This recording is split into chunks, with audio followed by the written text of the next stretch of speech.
Hi, my name is Grace Shimizu. Today, our Redress update will focus on last year's Inter-American Commission on Human Rights ruling in favor of the Shibayama brothers' petition for justice. We'll start with a brief video clip with an overview of our Japanese Latin American wartime history and redress struggle. Next, we'll share why the decision by the Commission is a significant milestone. And then we will wrap up with what are the next steps for our ongoing struggle for truth and justice.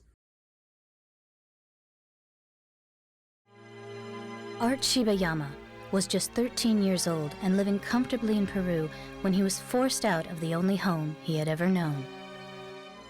During World War II, the United States government, in collaboration with several Latin American countries, orchestrated the forced removal and internment of over 2,000 persons of Japanese ancestry, which included both citizens of 13 Latin American countries as well as Japanese immigrants. Like young Art Shibayama, the vast majority were Japanese Peruvians.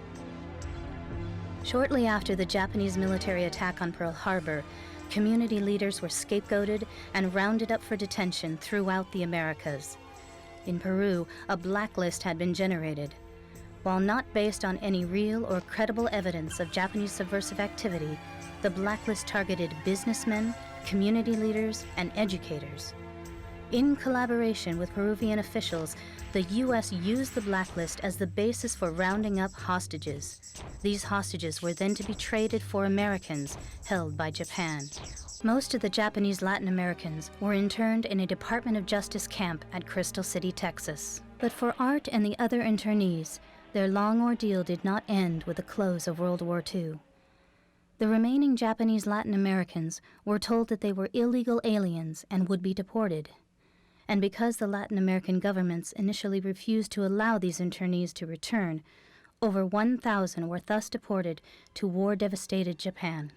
In an effort to call attention to their hidden history and to support efforts for redress, the Campaign for Justice was formed. In response to public pressure, the Department of Justice offered a settlement of only $5,000 each, just 1/4 of the $20,000 redress provided to the Japanese Americans. While supporting the decision of those who accepted the settlement, Art Shibayama, along with several others, chose to opt out of the settlement. He then filed his own lawsuit, preferring to fight for both redress and a full disclosure of the violations committed by the United States during World War II. Despite his efforts, Art was once again denied justice. His case was dismissed in the final months of 2002.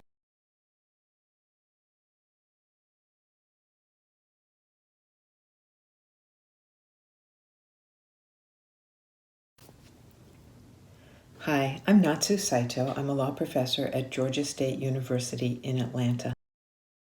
This opinion came down 17 years after the case was originally filed, and it tells us that the claims of the Shibayama brothers are really serious, fundamental violations of human rights.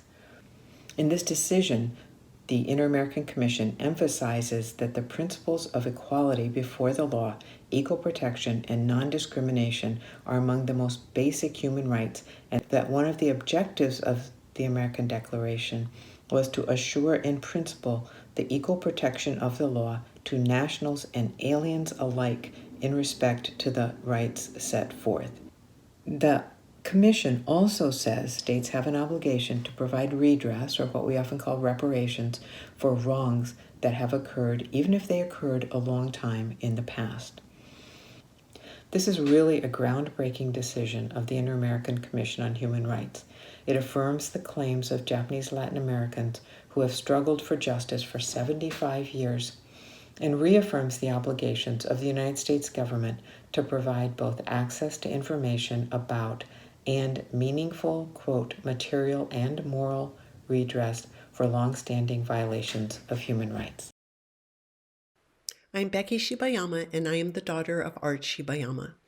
On behalf of the Shibayama family and other Japanese Latin American families, we thank you for your support, and we share this milestone victory with you.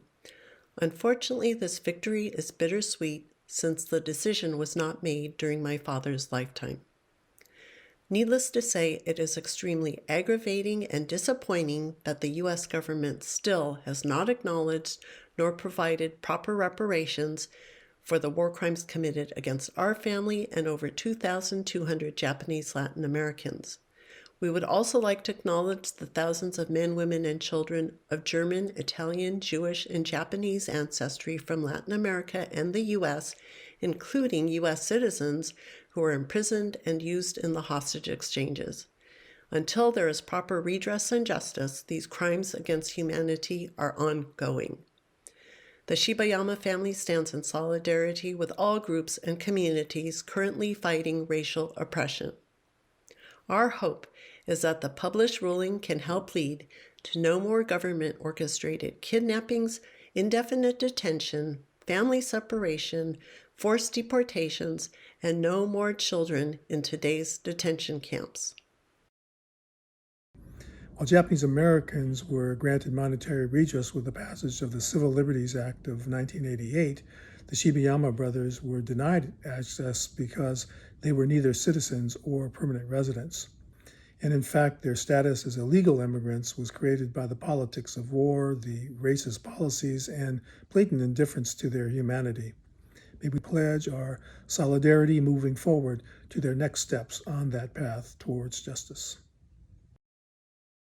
The situations of detention, the manipulation of immigration laws, the barriers to citizenship and access to justice, the rampant discrimination, all of these are episodes and themes that are played out in the United States and around the world, and especially in situations of forced migration.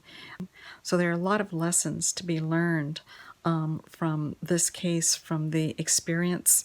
So I hope we all draw from that experience and also from the perseverance in this case. It really is an inspiration. Justice delayed is justice denied. Justice delayed is justice denied. In Art's memory and in his honor, we demand reparations for the Japanese Latin Americans. Our objective is U.S. government compliance with the legal decision of the Inter-American Commission on Human Rights. We want to meet with President Biden's administration for executive action to honor and comply with the Commission's decision. We want to work with the U.S. Congress for legislative action to secure meaningful redress and reparation. We will continue our work with international human rights institutions and organizations to hold the U.S. government accountable for effective compliance. We will also mobilize our former internees and families, supporters, and the public for education and redress action. And we will build solidarity among our communities, locally, nationally, and internationally, by making connections with our histories and justice struggles. You can help. Please sign our petition to bring the Biden administration to the table to discuss redress and reparations in compliance with the Commission's decision. Mobilize your family and friends to sign our petition. Volunteer with the Campaign for Justice or the Japanese Peruvian Oral History Project. Preserve and make history with us. And of course, all donations are welcome. Please stay in touch by following on our website and social media. Thank you.